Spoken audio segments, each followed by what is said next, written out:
Algo que es muy interesante en este artículo de Tiramonti tiene que ver con el mismo título, con la definición de una encrucijada en la que se encuentra la escuela. Esta encrucijada está marcada principalmente por varios caminos que puede tomar la escuela entre diferentes polaridades, algunas de ellas tratando de mantener la tradición a toda costa, otras, por el contrario, como una demanda de transformación, de invención, de innovación también social. Otras, por el contrario, que son bastante pesimistas, invocan otro tipo de argumentos para cerrar, para clausurar la escuela y en lugar de ello reforzar o emplear otro tipo de instituciones para desarrollar esas funciones socializadoras que, como veíamos, se han venido socavando lenta y paulatinamente. Sin embargo, lo que nosotros encontramos es que en medio de todos estos caminos, la escuela como institución se encuentra en un proceso de reflexión que lleva aproximadamente unos 30, 40 años en desarrollarse y frente al cual vamos a mencionar algunos elementos. El primero de ellos tiene que ver con el papel de la escuela o en la reproducción de la estructura social tal y como la conocemos o el fomento de la autonomía y la contención social. En el caso de la reproducción de la estructura social, resulta bastante problemático que la escuela sirva como instrumento para la reproducción de una serie de instituciones que están haciendo agua, que están resquebrajadas en sus fundamentos, en su sentido, en su razón de ser y frente a los cuales encontramos una escuela que no le dice absolutamente nada a los jóvenes, a los niños, a las nuevas generaciones. Una escuela que no comparte o no propone valores que sean significativos o representativos para ellos. En esa medida, bueno, ¿por qué reproducir esa estructura social? Al otro lado de este camino se encuentra el fomento de la autonomía o la contención social, que lo encontramos como un marcador de clase social que Guillermina Tiramonti nos ilustra a partir de lo que podría considerarse la educación para los sectores acomodados de la sociedad latinoamericana y la educación para los sectores populares. En el caso de los sectores acomodados, entenderíamos que aquello que viene a definir la importancia que tiene la escuela tiene que ver fundamentalmente con la reproducción de una serie de beneficios o de ventajas asociadas a la clase social, básicamente sobre el capital social y el capital simbólico, de tal manera que las personas que pasan por este tipo de escuelas resulten autónomas, es decir, que sean capaces de gobernarse a sí mismas, de definir sus intereses, sus habilidades, que ganen la confianza para enfrentarse al mundo, a un mundo que por derecho parece que les perteneciera. Por otro lado, entendemos que la escuela en los sectores populares se convierte en un mecanismo de contención, en un mecanismo, en una institución que viene a suplir muchas de las necesidades afectivas y de disciplina que requieren los jóvenes. En muchos casos, también las escuelas en sectores populares vienen a proveer de una serie de recursos materiales a los jóvenes para que puedan mantenerse al margen de diferentes problemáticas sociales como la delincuencia, la prostitución, el consumo de drogas. Entendemos entonces que en ciertos sectores la escuela, independientemente de si reproduce o no la estructura social, que los valores de la clase dominante, etcétera, etcétera, es tal vez la única oportunidad que muchos jóvenes tienen, voy a ponerlo en estos términos muy de Giorgio Agamben,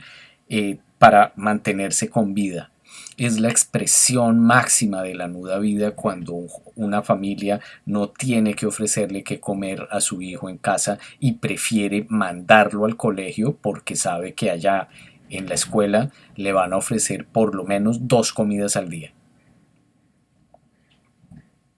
Otro de los caminos que nosotros podemos encontrar dentro de todo este planteamiento de Tiramonte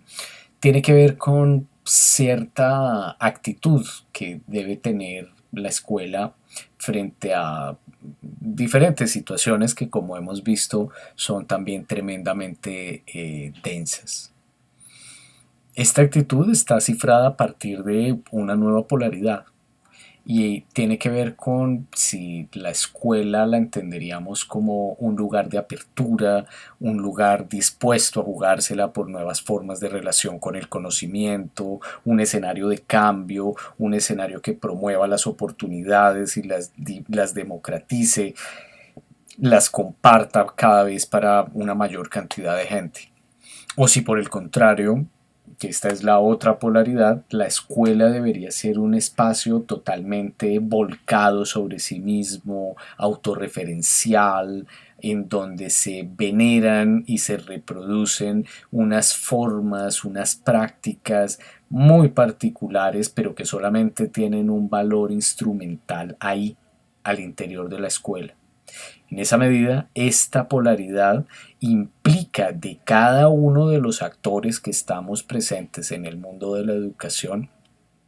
una valoración distinta en términos de cómo entendemos nuestro trabajo, cómo podemos proyectar otras formas de relacionarnos entre nosotros para ayudar o para transformar a la escuela y, por supuesto, para mejorar esa eficacia socializadora.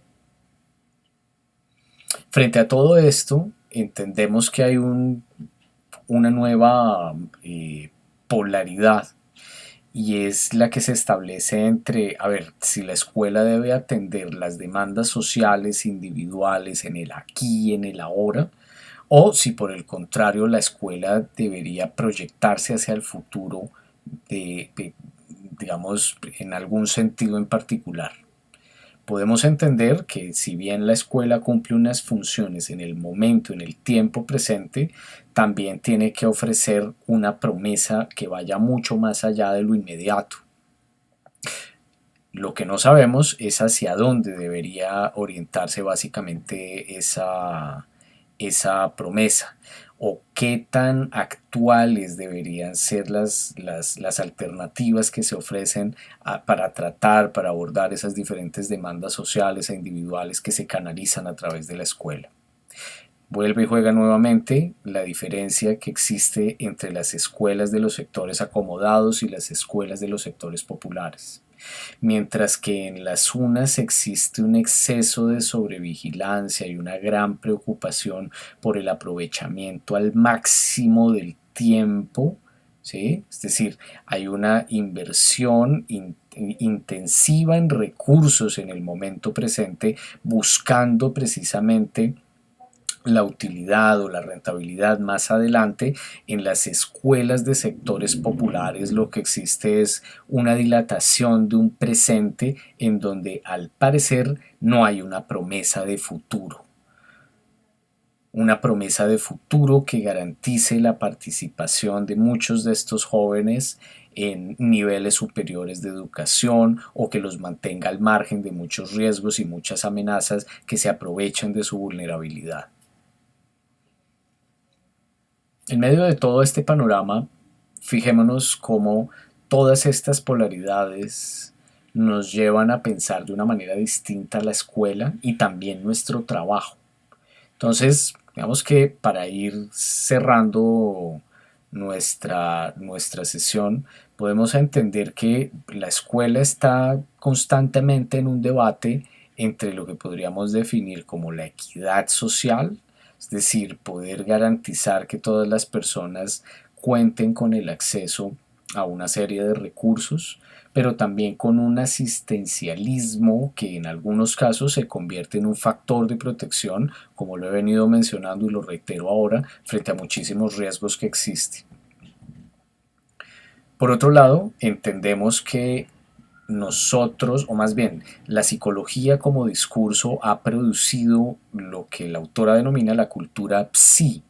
que es el efecto de la divulgación de muchos conceptos que son importantes para los psicólogos, pero y que llegan al mundo educativo y se convierten en algo que, digamos, orienta muchísimas prácticas. No es que sea bueno o malo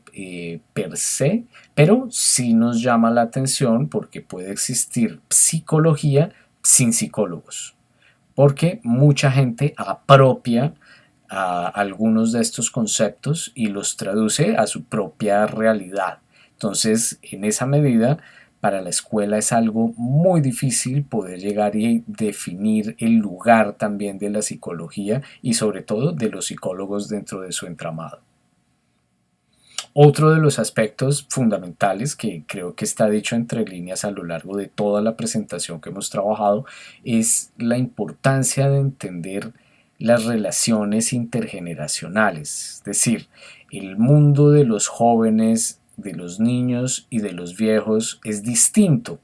y como son distintos es necesario tender algún tipo de puente que nos sirve como metáfora para poder establecer mecanismos de comunicación entre esas generaciones de tal manera que podamos de una u otra forma reconstruir o reorientar el sentido que tiene la escuela para la educación y también para la transformación y reproducción de la sociedad y por esa vía alcanzar esas funciones que habíamos visto anteriormente la sociedad espera que la educación produzca.